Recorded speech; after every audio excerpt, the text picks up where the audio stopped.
Hello everyone. I hope you're all having a wonderful day.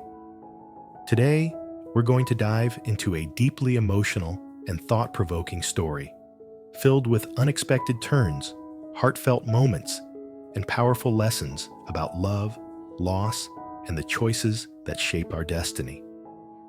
Together, we'll uncover how each decision leads our characters down a path they never imagined, where hope, regret, and redemption intertwine. If you enjoy this journey, don't forget to hit that subscribe button and turn on the notification bell so you won't miss any of our upcoming videos. The sun blazed down on the south, each ray scorching the dusty red road. Dee bent down, brushing off the thick layer of dust clinging to his worn-out shoes. The heavy backpack weighed down his shoulders, making him look even more exhausted. But his eyes sparkled with something, excitement mixed with determination. The sound of a nearby stream gurgling drew Dee to a small path. He paused, watching children playing joyfully in the clear water. Their laughter echoed through a corner of the forest, lightening Dee's steps. "Is the water cool, kids?" he asked, his voice hoarse but warm. The children responded enthusiastically. "So cool, Uncle." He smiled, his gaze kind like that of an older brother. "Be careful not to slip, all right?" His words were gentle, but carried a sense of care. When Dee asked for directions to Bet Village, the children pointed to a narrow trail hidden behind dense trees. He nodded in thanks and quickened his pace, a vague worry rising in his chest. Today was a holiday. Would the police station even be open? If not, his motorcycle, the only thing he had left, would remain impounded for another day. The clear blue sky above seemed to remind him that this journey wasn't just about retrieving an item. It was about searching for memories, for himself. Behind him, the children's laughter still echoed, fueling his resolve to continue down the dusty red road. Meanwhile, in the north, the first rains of the season drizzled lightly in front of the porch. Huyen sat beside Maya, her gentle voice filling the cozy space. The letter I, Maya, read it out loud. The little girl followed, her eyes shining brightly under the flickering oil lamp. "Mom, Maya misses Uncle Dee," she said innocently, making Huyen's heart tighten. "It's only been 2 days, and you already miss him?" She smiled, gently stroking her daughter's hair, hiding the deep worry within. A steaming bowl of noodles sat on the table, and she reminded Maya to offer her some first. Despite the hardships surrounding them, Huyen's face radiated resilience. Outside, the rain grew heavier. The road to school would surely be muddy, but she prepared a raincoat, carefully checking every button for her daughter. In her mind, Huyen thought of the weaving factory, where she worked 8 hours a day amidst thick dust for a meager 2 coins. Day had worried about her health, fearing her old cough might return with the winter. She knew he was concerned, but she couldn't stop. Not with Maya, not with the future. "Eat, my girl. Eat so you can study well," Huyen said, her voice soft but filled with hope. Watching Maya carefully stack her notebooks, Huyen felt her heart both warm and heavy. The rain continued, relentless, as if testing human resolve. But Huyen believed that with patience, everything would be all right. That afternoon, in a faraway place, the sunset cast its glow over an old wooden house Dieu had spent his long journey searching for.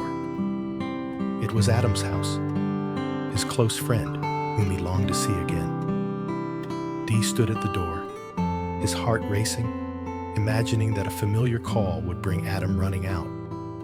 But there was only silence. The door creaked open, its hinges groaning in the empty space. Inside, a thick layer of dust covered everything. The table, chairs, even an old photo frame. "Adam," Day called out, but his voice only echoed off the walls before fading. He stepped inside, his eyes lingering on the cold fireplace. No signs of life, only remnants of the past.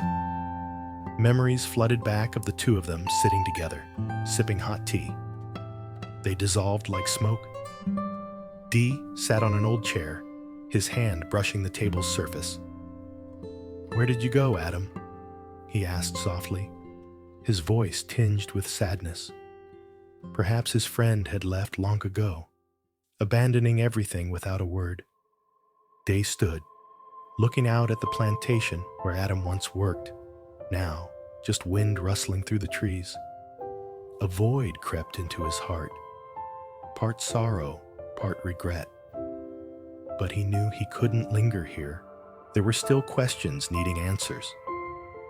With a resolute gaze, Day decided to visit Adam's old boss, who might know something. The golden sunset in the distance seemed to bid him farewell, reminding him that time waits for no one. Back in the north, the rain hadn't stopped. Huyen returned from the weaving factory, her clothes soaked, holding a tattered basket she'd salvaged. Though it was worn, she smiled. "Just clean it, and it'll be usable." She sat down, carefully wiping away the dirt, as if wiping away some of her exhaustion.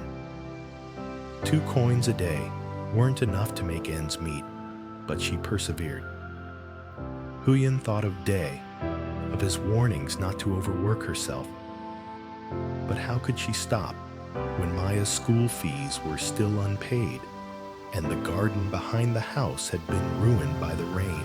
Looking at her sleeping daughter, breathing softly, Huyen felt a pang in her heart. She ate a quick bite of cold rice, her gaze drifting to the dark sky outside. I wonder if Day's reached his destination yet. The question melted into the sound of the rain, mingling with her deep loneliness. But she took a deep breath, wiped the basket dry, and placed a few eggs and onions inside. "Tomorrow, I'll rebuild the garden," she told herself. Though poor, she clung to the belief that everything could start anew. Amid the pattering rain, Huyen's eyes held a small flame, not dazzling, but enduring and warm. In the south, Dee continued along the narrow trail to Adam's old boss's house. The sky had turned to late afternoon, with pale golden sunlight filtering through bare trees. He knocked on the door, his voice trembling with anticipation. "It's me, Uncle. I'm Adam's friend." The door opened, and a white-haired man looked at him with surprise mixed with familiarity. "Adam went back to his hometown over 2 months ago," he said. Day froze, as if unable to believe his ears. "He said he was going to the city to find work, but didn't say where." The man sighed, his voice heavy. Day nodded in thanks, hiding the disappointment in his heart. He remembered the days working with Adam, laughing, sharing bits of bread. Now, just memories. No phone number, no address. Adam had seemingly vanished from his world.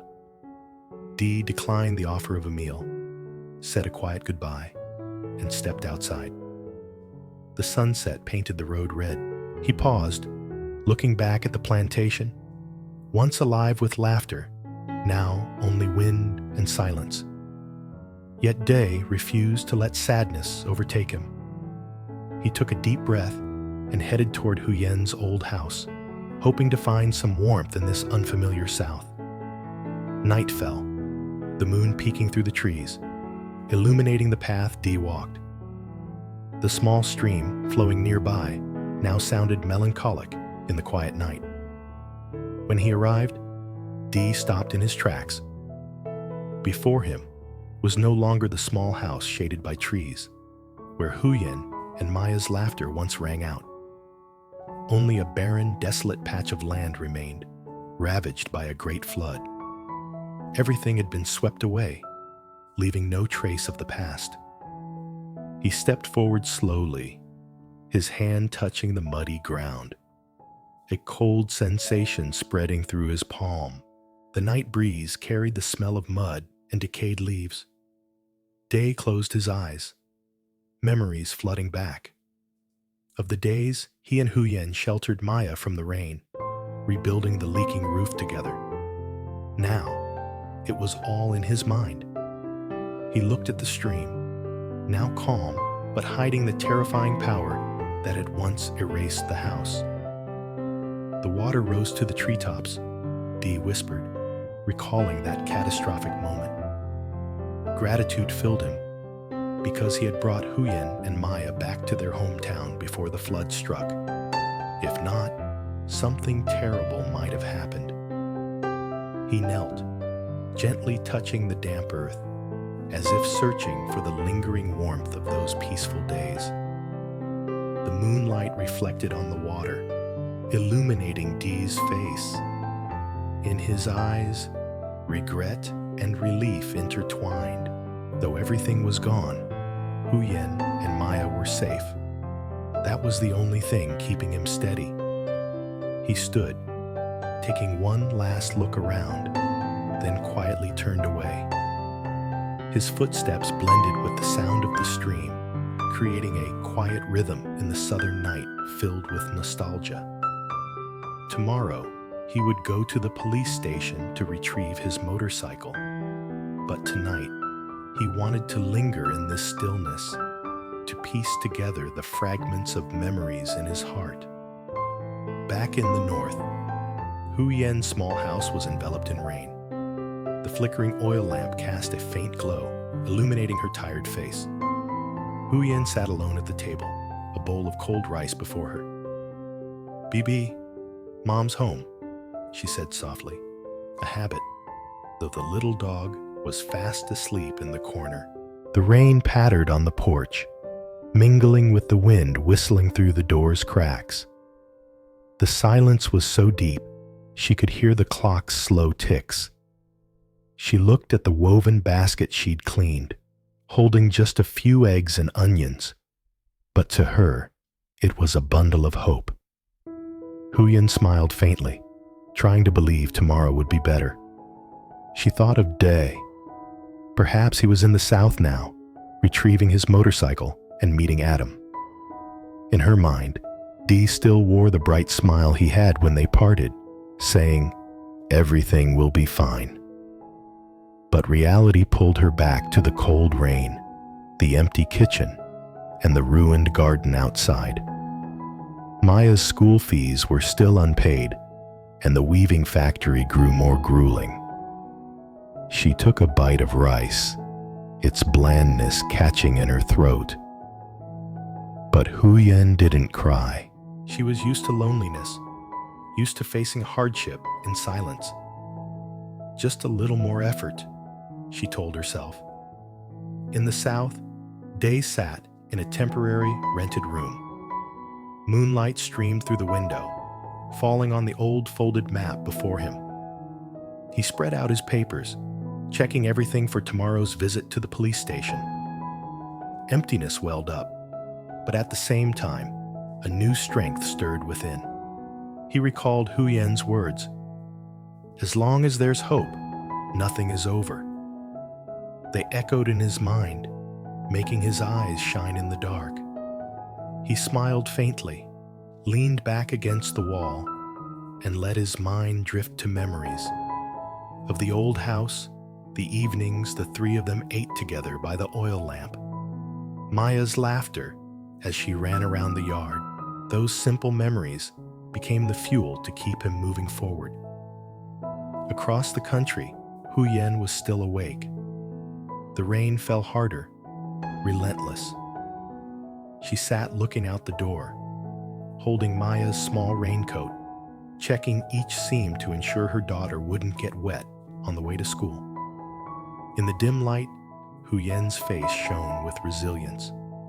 No matter how hard life was, she refused to fall. Tomorrow will be a new day, she whispered, a promise to herself. At the same time, Day looked up at the southern sky, the moon still bright, though veiled by clouds. He closed his eyes, picturing Huyen and Maya, their house in the north, still lit amidst the rain. Though separated by hundreds of kilometers, they were connected by an invisible thread. Two people, two lands, both holding on to a small hope that tomorrow would be different, that one day they'd sit together again at a warm meal, listening to the rain outside, and smile. That night, the sounds of rain, the stream, and the breath of the wind seemed to merge. Dee closed his eyes, gripping his backpack strap, ready for tomorrow. And Huyen, in the flickering lamplight, smiled faintly, believing in something only a woman's heart could understand.